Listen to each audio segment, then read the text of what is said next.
Have you ever wondered what you really get out of all the time you spend watching Common Sense TV?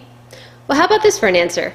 $1,000. That's right.